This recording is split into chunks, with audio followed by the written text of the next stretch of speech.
Ahora con Almora por la 1140 AM, El Pulso de Miami.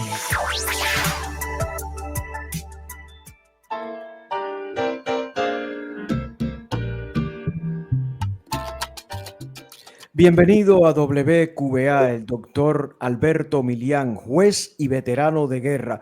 Muy buenos días, un placer tenerle por aquí. Gracias por su tiempo, doctor Milián. Muy buenos días y muchas gracias, como siempre, por la invitación. Vamos a la noticia en cuestión. Hace solo minutos se acaba de dar a conocer que tanto Israel como Irán han violado el cese al fuego que anunció el presidente Donald Trump en las últimas horas. Desde el punto de vista geopolítico y militar, ¿qué significa esto, doctor Milián? Que va a ser muy difícil mantener la paz, que esto es una situación muy delicada en el sentido de que ambas partes van a mantener cierta agresividad. Yo soy partidista de Israel, así que yo pienso que lo más probable es que Irán violó el alto el fuego, pero como quiera que sea, esto va a ser una tarea muy difícil y no creo que hay ningún mecanismo para evitar esto, simplemente la buena voluntad de ambas partes. Así que vamos a esperar que sea lo mejor, que quieran ellos cumplir con esa misión. Irán está en una situación muy desesperada. Yo creo que han demostrado que las defensas aéreas fueron suprimidas por completo por Israel. Por eso los aviones de Israel y después los bombarderos americanos tuvieron una libertad extraordinaria. Eso es una operación que siempre se lleva a cabo antes de comenzar una campaña aérea, la supresión de defensas aéreas enemigas. Es muy difícil, pero obviamente se ha logrado con mucho éxito. Ahora el problema para Israel es si hay otra ola de ataques de misiles o de cohetes, es evitar las pérdidas y mantener las defensas a nivel local desde el punto de vista táctico y operacional. Yo he dicho aquí al aire, y quizás yo pueda estar equivocado, por eso quiero saber su opinión desde el punto de vista militar como veterano de guerra, que la operación tal y como se planificó, la forma en que se desvió la atención, que se dijo por parte del presidente que en 2 semanas tomaría una decisión y ya la decisión estaba tomada, yo creo que en ese aspecto ha sido una operación muy bien desde el punto de vista de planificación y logística. Sí, yo creo que sí, hay que darle todo el crédito a los profesionales. Mucha gente, los generales y los políticos, cogen el crédito por los éxitos en el campo de batalla, pero la realidad es que los que planifican son los mayores, los tenientes coroneles, los coroneles, que hacen toda la planificación y los oficiales que planifican el plan de engaño, como se le llama, y también que son responsables los pilotos que llevan a cabo y los que participan en la operación, es decir, los mecánicos, los técnicos.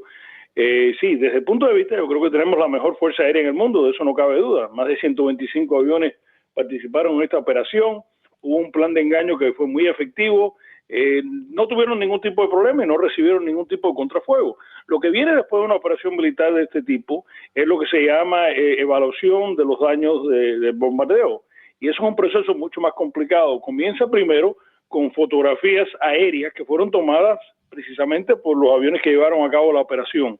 Después se hace un análisis de fotografías que son tomadas por satélite o en algunos casos por aviones de reconocimiento que estoy seguro que han volado. Esos son los aviones como el U-2 que se utilizó durante la Guerra Fría, que todavía sigue volando para los Estados Unidos.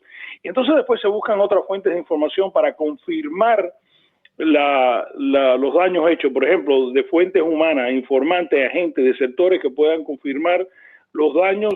Se buscan también informaciones a través de las señales electrónicas, intercepción de comunicaciones, a través de líneas telefónicas o de radio, y por último entonces se trata de buscar por medios técnicos operativos cualquier tipo de información que pueda confirmar.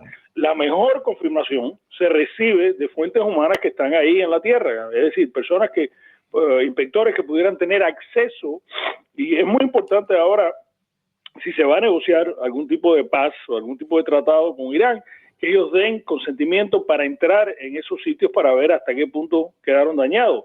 Ahora, el otro problema que tenemos es que no hay ninguna guerra que se ha ganado estrictamente utilizando fuerzas aéreas. Las fuerzas aéreas son esenciales, llevan a cabo 3 misiones importantísimas.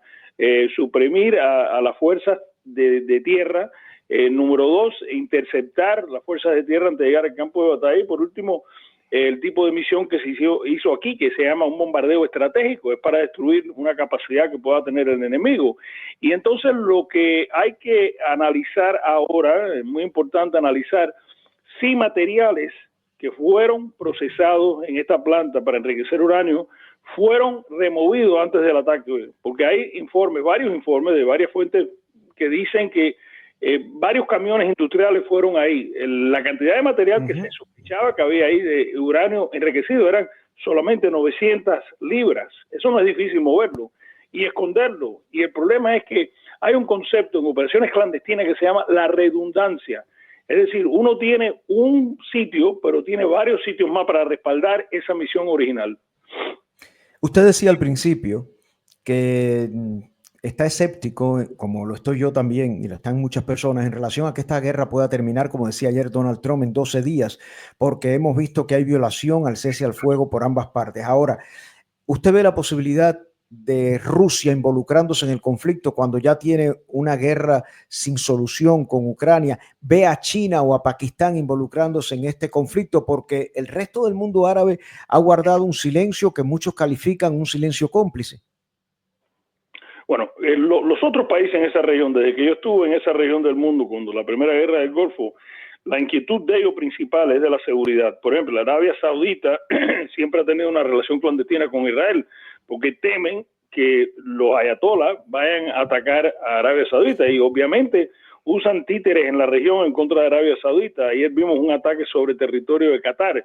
Irán dijo que no, eso era dirigido a los americanos, pero también causa un nivel de inseguridad en estos países. Así que yo creo que sí que son cómplices. Ellos quieren acabar con la amenaza que representa Irán. Después que fue derrotado Saddam Hussein, la amenaza más grande en la región han sido los ayatolás de Irán. Pero yo lo que sí creo es lo siguiente. Yo creo que aquí hay la peligrosidad de que Irán va a continuar de una manera clandestina, si no hay un acuerdo diplomático con sanciones y también con algún tipo de inspección continua, a regresar a buscar armas nucleares, porque ellos piensan, como lo piensa Kim Jong-un, que el hecho de que tenga Kim Jong-un, el líder de Corea del Norte, que tener armas nucleares es un escudo en contra de un tipo de operación, una operación convencional militar. Mira lo que le pasó a Ucrania. Después de la Guerra Fría entregaron las armas nucleares recibiendo garantías de los Estados Unidos y de Rusia y ahora son víctimas de una invasión. Al punto que usted me habló de Putin o Rusia, porque Putin es el dictador que va a dictaminar lo que hace Rusia.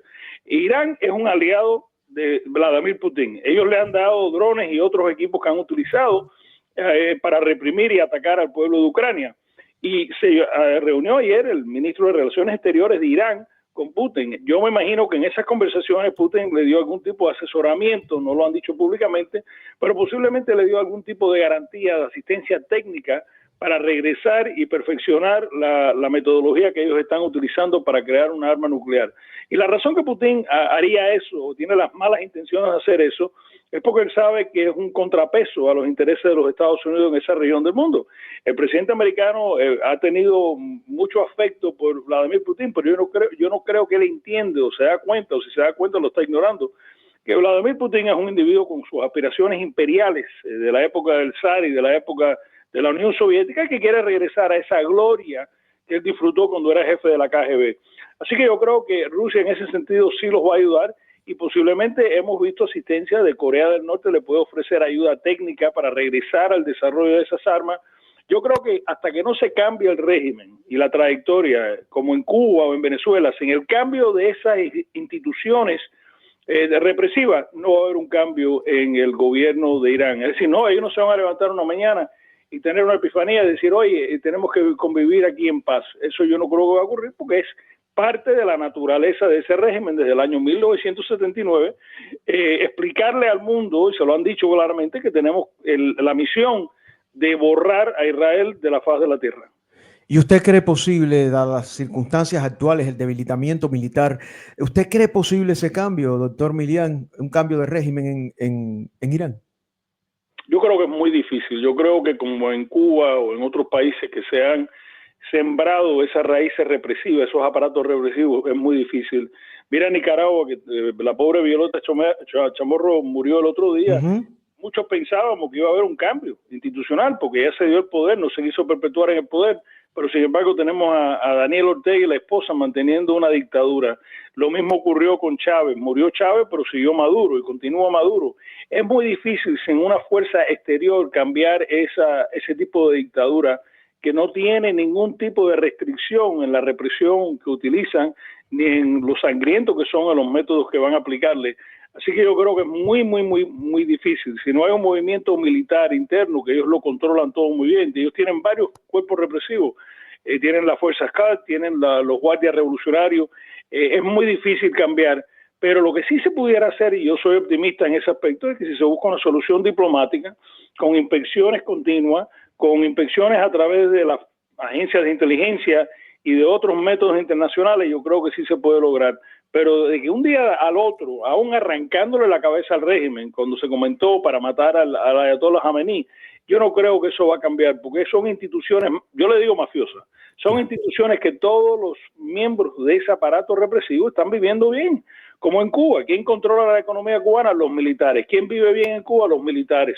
Esa nomenclatura que existía durante la Guerra Fría, no nos podemos cegar de que toda esa gente tiene un interés, y por eso Fidel Castro y Saddam Hussein y el ayatollah siempre buscan que esa gente se embarre en las manos de sangre, de actividades represivas, porque ellos saben que si hay un cambio, a ellos también le van a arrancar la cabeza, no solamente a los líderes. Así que yo soy muy escéptico que va a haber algún tipo de cambio. Lo que más me preocupa es que nos engañaron en el sentido de que a lo mejor eso fue un ataque muy exitoso desde el punto de vista técnico, pero sin embargo el daño no fue suficientemente profundo para impedir. Y hay que recordar una cosa, Almora, la tecnología, los conocimientos, eso no se desaparece con un bombardeo, eso permanece en ese lugar. Y quizás esta vez vuelvan a regresar a tratar de fabricar una arma nuclear que, entre paréntesis, la comunidad de inteligencia americana y la directora de inteligencia nacional decía que no había ocurrido. Pero vamos a regresar ahora a este punto y a lo mejor van a acelerar el proceso de crear esa arma, porque piensan, mira, ese fue el error nuestro, no empezar a crear una arma nuclear. Si tuviéramos un arma nuclear, eso nos garantizara que estuviéramos todavía de pie. Doctor Alberto Millán, usted es un hombre de radio por herencia familiar, siempre recuerdo a su padre y ya tengo que entregar el programa, pero tengo que hacerle una pregunta que estaba esperando. ¿Cómo es posible, usted como veterano de guerra, por qué ayer Irán le avisa a Estados Unidos del ataque a Qatar? Yo no entiendo eso, a las bases militares en Qatar. Porque estaba entre la espada y la pared. Ellos hicieron eso, eso se hace con frecuencia. Cuando uno quiere hacer un ataque, decirle, Irán quiere decir, mira, le respondimos, pero no matamos a nadie. Es decir, es un golpe más suave, es un golpe simbólico desde el punto de vista para el público que apoya a los ayatolás. Decirle, mira, nosotros le contestamos, pero no le contestamos de una manera que iba a forzarlos a ellos a dar un contragolpe. Y ese es el temor grande de Irán. Irán no se quiere meter con los Estados Unidos directamente, hace actos de terrorismo, ha buscado la manera de asesinar oficiales americanos, pero no quiere darle un golpe que va a resultar en una invasión. Como le dijo Fidel Castro a Noriega en una comunicación clandestina que tuvieron, empuja a los Estados Unidos, pero no tanto que te van a arrasar contigo. Y todos estos dictadores lo saben. Lo que pasa es que en muchos casos hemos tenido líderes democráticos. Cuando digo democrático no me refiero a partidos, me refiero a de repúblicas como la nuestra, claro, que le permiten este tipo de agresividad a estos dictadores.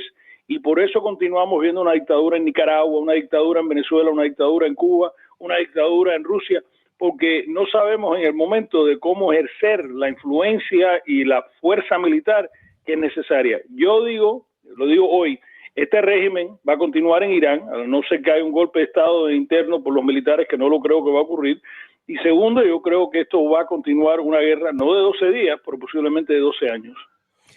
Doctor Alberto Millán, muchísimas gracias por dictar cátedra siempre de una forma tan explicativa que todos salimos nutridos de información sobre este tema. Un abrazo en la distancia. Muchísimas gracias, doctor Alberto Millán.